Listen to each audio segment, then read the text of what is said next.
আজকে বিশ্ববিদ্যালয়ে আমার সাথে কমপক্ষে 1000-এর বেশি শিক্ষার্থী ছবি তুলছে আজকে সারাদিনে আমার ক্যাম্পেইনে, বিভিন্ন বাসে, বিভিন্ন রাস্তায়, বা হচ্ছে ক্যান্টিনে, আশেপাশে, বা হচ্ছে যখন যেখানে দেখা হচ্ছে। আমি আজকে ডোর টু ডোর গিয়েছি বিভিন্ন হলের, সেই ডোর টু ডোরে সবাই ছবি তুলছে। যিনি আমার সাথে ছবি তুলবেন তিনি কি শিবিরের হয়ে যাবে? তা শিবিরকে এরকম আপনি মানে কর্নার করতে চাচ্ছেন কেন? যে শিবিরের সাথে যেই যাবে, প্রোগ্রামে যে যাবে, ছবি তুলবে, তাকে আপনি শিবির বানাবেন? এটা তো একটা ওই আগের আওয়ামী প্রজেক্ট, যে শিবিরের সাথে কেউ মিশতে পারবে না, সেই প্রজেক্টের অংশ। আপনি স্পেসিফিক বলবেন অমুক অপরাধ করছে, সে অপরাধের ব্যাপারে শিবির তাকে হেল্প করতেছে, এরকম যদি হয় তাহলে আপনি তাকে অভিযোগ দেবেন। মাগরিবের পর সাথে সাথে আমাদের অ্যাকশন জানানোর পরও, ফিডব্যাক জানানোর পর আমরা দেখেছি সংঘবদ্ধভাবে অপপ্রচার চালানো হয়েছে। এই অপপ্রচার সংঘবদ্ধ আপনারা চালাইতেই পারেন, বহু বছর চালাইছে আওয়ামী লীগ। 15 বছর তাদের মিডিয়া দিয়ে, তাদের একাডেমিক সাপোর্ট দিয়ে, তাদের পুরো টিম দিয়ে, সোশ্যাল মিডিয়া টিম দিয়ে সংঘবদ্ধ অপপ্রচার দিয়ে শিবিরের কিছু হয় নাই। শিক্ষার্থীরা দিন শেষে শিবিরকে গ্রহণ করেছে, ওয়েলকাম করেছে, এবং শিবির সব জায়গায় তার কার্যক্রম পরিচালনা করছে। এরকম আমি বাকিদেরকে অনুরোধ করবো, এই আওয়ামী পলিসি গ্রহণ করিয়েন না। শিবির ভুল করলে চোখে আঙ্গুল দিয়ে ধরাই দিবেন, আমরা ভুল করলে চোখে আঙ্গুল দিয়ে ধরাই দিবেন। প্রেস কনফারেন্সের পর থেকে বেশ কয়েকটা ইস্যু ঘটেছে, যেগুলো নিয়ে আপনাদেরকে ফিডব্যাক দেওয়া দরকার বলে মনে করছি। আপনারা খেয়াল করেছেন, যে শিক্ষার্থী রিড করেছে, সেই শিক্ষার্থীকে কেন্দ্র করে আরেকজন শিক্ষার্থী খুবই বাজে ভাষায়, খুবই অশ্রাব্য ভাষায় তার রিয়েকশন দেখিয়েছে। সেটির প্রেক্ষিতে সেই শিক্ষার্থীর ওই পোস্টের স্ক্রিনশট কাজে লাগিয়ে বেশ কয়েকটি সংগঠনের নেতৃবৃন্দ, আমি নাম নিচ্ছি না, ইভেন বেশ কয়েকটি সংগঠনের নেতৃবৃন্দ সহ তাদের সোশ্যাল মিডিয়া টিম, তাদের ইন্টেলেকচুয়ালরা সহ ওই ব্যক্তিকে শিবির নেতা বানিয়ে প্রপাগান্ডা চালানো হচ্ছে। আমাদের দিক থেকে আমরা বাংলাদেশের পরপরই ক্লিয়ার করেছি যে ওই ব্যক্তি আমাদের সাথে কোনোভাবে সংশ্লিষ্ট না, বরং তাকে আইনি অ্যাকশন নেওয়ার জন্য আমরা সাথে বিশ্ববিদ্যালয় প্রশাসনকে ফোন দিয়েছি। বলেছি যে হচ্ছে একজন নারী শিক্ষার্থীর প্রতি যে ধরনের বাজে ভাষায় বাজে অ্যাপ্রোচ করেছে, এটিকে বিশ্ববিদ্যালয় প্রশাসনকে অবশ্যই তার বিরুদ্ধে অ্যাকশন নিতে হবে। আমরা ওভার ফোনের সাথে সাথে ইউনিভার্সিটি প্রশাসনকে জানিয়েছি, এবং আমরাও আমাদের স্ট্যান্ড সোশ্যাল মিডিয়ায় ক্লিয়ার করেছি। এরপর আপনারা এমনকি দেখে থাকবেন, বিএনপিপন্থী অন্যতম একজন অ্যাক্টিভিস্ট ফাহাম আব্দুল সালাম, তিনি পর্যন্ত একজন সুবিবেচক আমি মনে করেছিলাম, তাকে অন্তত ক্রস চেক দিয়ে তথ্য বাইরে বলেন বলে মনে করেছিলাম। তিনি পর্যন্ত সেটিকে ইস্যু করে শিবির নেতা প্রদান করে উল্লেখ করেছেন। অর্থাৎ যিনি ক্রাইম করেছেন, অপরাধ করেছেন, তাকে শিবির নেতা বানানোর চেষ্টা করা হচ্ছে।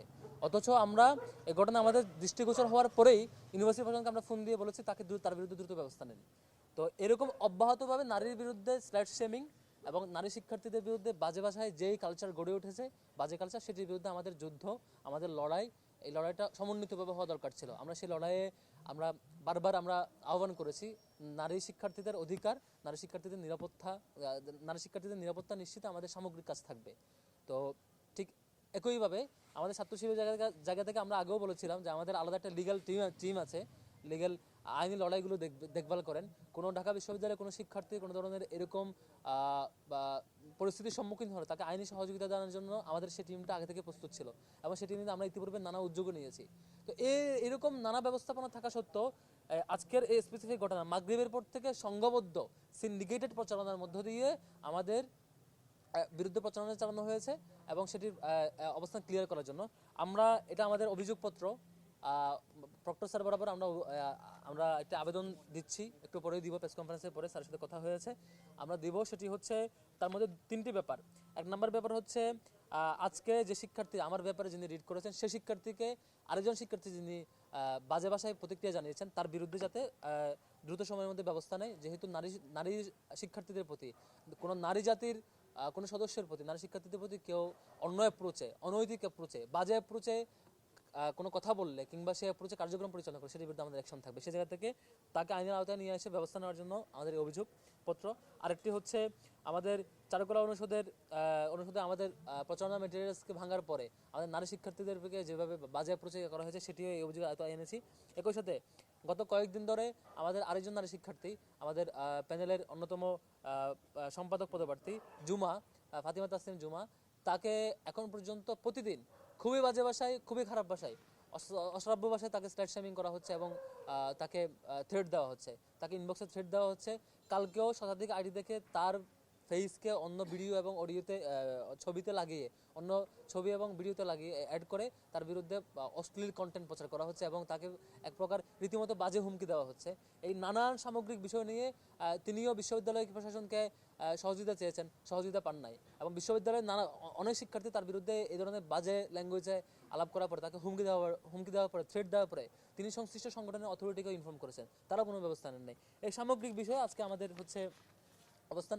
আরেকটা ব্যাপার, মানে খুবই অবাক লাগে যারা এই যে অ্যাক্টিভিজম করছেন, যারা হচ্ছে অব্যাহতভাবে ওই অপরাধীকে শিবিরনেতা বানিয়ে ট্যাগিং করছেন বা হচ্ছে শিবিরনেতা ট্যাগলাইন দিয়ে তাকে শিবিরের উপর দায়ী চাপানোর রাজনীতি করছেন, মিনিমাম এটুকু আইকিউ তো থাকা উচিত যে হচ্ছে এস এম ফরহাদের ব্যাপারে প্রার্থিতা নিয়ে চ্যালেঞ্জ করার পরে কোনো রিয়েকশন আসলে সাথে কালকে আসার কথা ছিল।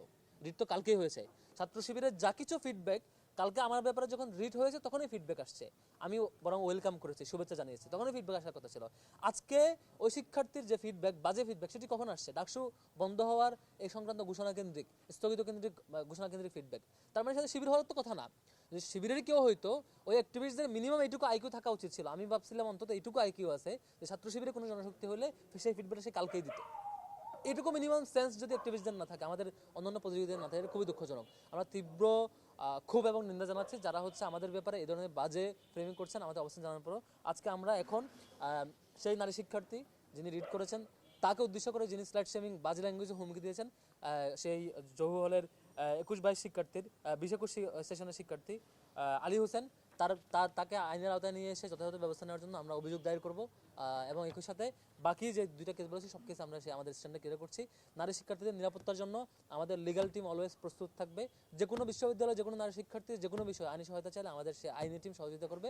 নারী শিক্ষার্থীদের নিরাপত্তা নিশ্চিতে, নারী শিক্ষার্থীদের সাইবার বুলিং থেকে রক্ষা করা নিশ্চিতে আমাদের এই সংগ্রাম চলতে থাকবে, আমাদের প্রস্তুতি চলতে থাকবে ইনশাআল্লাহ।